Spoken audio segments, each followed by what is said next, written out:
जी तो एक महिला ने आपके ऊपर शारीरिक शोषण के जाति सूचक शब्द कहने के आरोप लगाए हैं, तो इस जी पर आपकी क्या सफाई है? जी, मुझे भी पता चला है पुलिस से या किसी और से, तो अभी तक मेरे पास कोई इंटीमेशन आई नहीं है, लेकिन अखबारों से पता जरूर चला है कि ऐसा ऐसा कुछ हुआ है। और ये एक यूँ लगा लो कि दुर्भाग्यपूर्ण एग्जाम्पल है, एक महिला होने के नाते जो कानून का मिसयूज होता है उसका, और जो ये SC/ST एक्ट बना हुआ है उसके दुरुपयोग का। जिस दिन की ये घटना महिला बता रही है ना, 24 अप्रैल की 11-12 बजे के आसपास जो उसने पुलिस को बयान दिया, उसमें बताया गया है, जी उस दौरान मैं मतलब उस कार्यालय में तो दूर की बात है, मैं भिवानी शहर में ही नहीं था। जी, आप और कहाँ थे वहां उस पे वक्त जो 11-12 अप्रैल की जो बात हो रही है उस नहीं, वक्त 11-12 आप? नहीं, 24 अप्रैल। जी, तो उस वक्त आप कहाँ थे वर्मा जी? मैं तो शाम तहसील में था। तो उसके और वो महिला, उसके कुछ साक्ष्य हैं आपके वहां होने के हाँ उस वक्त? बिल्कुल है। वो महिला वहाँ जो जिस ऑफिस में है अनाज मंडी में, वहाँ CCTV कैमरे लगे हुए हैं लगभग 12।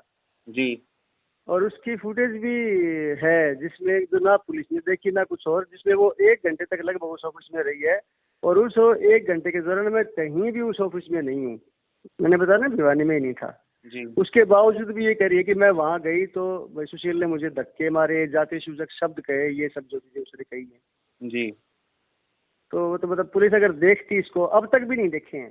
जी मतलब बहुत ही कैजुअल तरीके से किसी ने एप्लीकेशन लिख के दे दी, 2 घंटे के अंदर FIR ठोक दी। जी वो उसके पीछे कुछ वेस्टेड इंटरेस्ट हो गया FIR करने वालों की भी, करवाने वालों के भी। जी, ये लेकिन बताइए अगर कोई कौन भी एक कौन बार ये कौन पता कर लेता। कौन व्यक्ति लग रहा है इसके पीछे? कोई ये देखिए, मेरी ये बात सुनिए, ये एक साजिश है और मैं आप? आपको मैं एक बात और बता रहा हूँ समीर जी। जी ये जैसे कि थोड़ा सा मन खट्टा होता है इन चीजों से, जैसे आप किसी की भलाई करो। ये महिला मतलब 10-11 महीने पहले भाई काम की तलाश में किसी ने भेजी थी कि भाई कोई भी काम हो, किसी के यहाँ हेल्पर का काम हो, झाड़ू पोछे का काम हो, खाने बनाने का काम हो। तो ये जैसे आपको पता ही है, जो इंदौर वाली कंपनी को टेंडर मिला था, तो मेरे जानकार थे, उन्होंने कई सारे लोग मेरी सहायता से, साथियों की सहायता से अपने यहाँ पे अपॉइंट करे थे। ये जी वहाँ पे किचन में काम करती थी, उनका झाड़ू पोछा काम करती थी। जी तो सब कुछ ठीक ठाक था। अब शायद मार्च के महीने में ये बिना बताए वहाँ से गायब हो गई कि ऑफिस में आना बंद कर दिया। जी तो जब किसी ऑफिस में कोई नहीं आएगा, इन्होंने पूछताछ करी होगी, इसने बताया कि मैं तो बीमार चल रही हूँ और कुछ नहीं पता मैं कब तक आऊंगी। उन्होंने कोई और लगा ली, जी एक कपल लगा लिया, हस्बैंड वाइफ दोनों। वो लड़का है वो भाई झाड़ू पोछा करने लग गया, और लड़की लेडी है उसकी वाइफ है वो खाना बनाने का काम करने लग गई। जी तो ये परसों आई बता रहे हैं 24 तारीख को, ऐसे अब्रप्टली। मेरे पास भी 1-2 बार बीच में फोन किए थे, तो मैंने इनको कहा भी था, तो कहती है अगर वो संजू के फोन आ रहे हैं बार बार, आप उसको अगर ठीक हो गई है तो रख लीजिए काम। मेरे पास फोन आया था उसका, तो ये बोले जी उसको नहीं रखेंगे। एक तो बहुत ही गैर जिम्मेवाराना व्यवहार है उसका। अगर उसको छुट्टी पे जाना था, बीमार थी, तो कम से कम किसी को तो खबर करके जाती है। अब यहाँ पे तो ऑफिस में तो खाने की भी जरूरत होती है, चाय पानी की भी जरूरत होती है। 10-10 दिन जिस कार्यालय में झाड़ू पोछा नहीं हो, बाहरी तक नहीं निकले, तो फिर उस कार्यालय का हालात समझ। मैंने कहा ठीक है, फिर आपकी मर्जी। ऊपर से वो बोले कि भाई ये बीच में इसकी चोरी चकारी की भी कुछ घटनाएं सामने आई हैं। जी घर का राशन सारा यहाँ की किचन से ले जाती है, जी दाल चीनी नमक मसाले सब कुछ। शाम को 1-2 बार पकड़ी भी गई है, तो फिर ऐसे ही भाई ज्यादा बात बढ़ाई नहीं। यहाँ पे कोई ये बताइए वर्मा जी, पुलिस की तरफ से कोई संदेश आया आपके पास? नहीं, मेरे पास कोई संदेश नहीं आया ना। मुझे जैसे आप जैसे साथियों से, पत्रकार साथियों से, अखबारों से पता चला है कि भाई ऐसे ऐसे कोई शिकायत हुई थी, या उस शिकायत के ऊपर ये FIR हुई थी। मुझे पुलिस की तरफ से, किसी भी कर्मचारी अधिकारी की तरफ से कोई भी इंटीमेशन नहीं है। ना तो तब आया जब ये कंप्लेन उसने दी, और ना ही तब आया जब ये FIR हो गई। जी जी जी मुझे पूछते तो मैं बता ही देता सारी बातें, जाके दिखाया था। जी कैमरे की रिकॉर्डिंग है, वो पुलिस जाके देखती तो उससे पता चल जाता कि सारी झूठी बातें हैं। ये 10 महीने की 11 महीने कह रही है, 10-11 महीने से इसके साथ शोषण व्यवस्था लगातार वहाँ पे जा भी रही थी। और उस दिन भी ये जिद कर रही थी कि मैं तो इसी ऑफिस में काम करूंगी। जिस जगह किसी के साथ कुछ शोषण होगा, जिस जगह किसी के साथ कुछ गलत हरकत होगी, आप फिर से जिद करोगे कि मुझे तो वहीं रहना उसी ऑफिस में। जी जी और 1 सितंबर से उसने काम शुरू किया है। मेरे ख्याल से पूरे पूरे 9-10 महीने बनते भी नहीं होंगे, यानी कि पहले ही दिन आपके साथ शोषण होना शुरू हो गया था।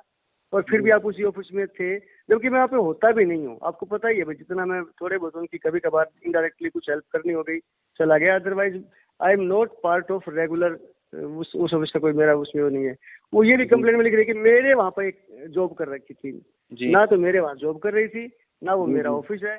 उसकी सीधी इंदौर से सैलरी आती थी, उन्हीं के कर्मचारियों के द्वारा उसका सारा। कुछ सैलरी वगैरह का भी कुछ इशू इसमें आपको लग रहा है वर्मा जी?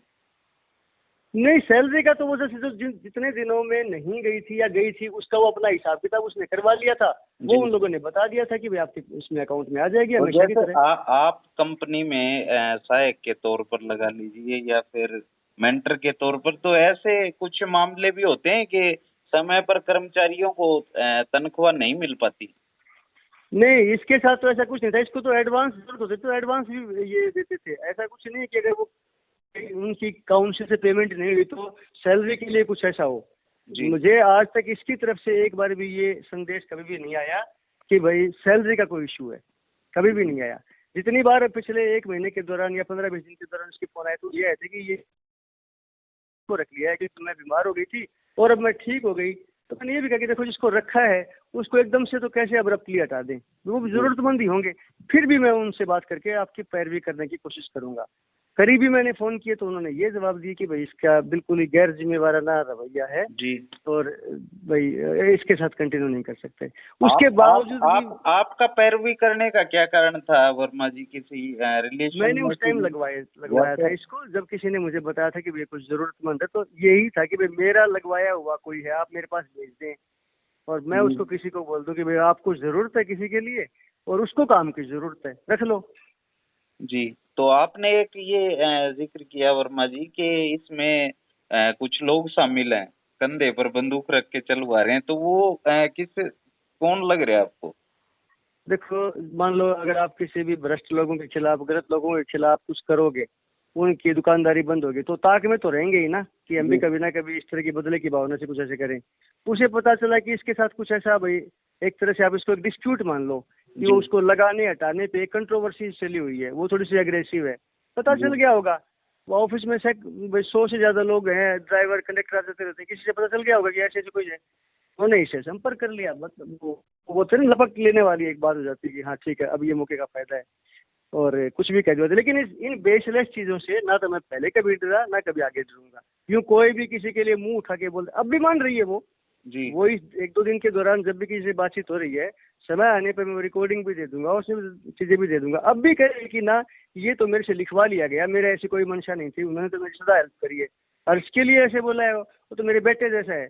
ये कंप्लेन करने के बावजूद ये चीजें बोल रही हैं। वो दे देंगे आपको टाइम आने पर, जहाँ भी देनी हो, जिस भी अथॉरिटी को, पुलिस को, कोर्ट को, कहाँ भी। तो वो अब भी बोल रही है कि मेरे बेटे जैसा है, अब भी बोल रही है कि सर ने तो मेरी बड़ी हेल्प करी है, तो फिर ये कंप्लेन क्यों करी? ये तो बोला ठीक है, वो किसी के कहने में आए कर दी, खुद बोल रही है वो, आप पूछ के देखेंगे तो आपको भी बता देगी। किसी के कहने में आए कर दी। जी वर्मा जी, चलिए धन्यवाद हमसे बात करने के लिए, बहुत जी, थैंक यू सो मच जी, थैंक यू सो मच। धन्यवाद।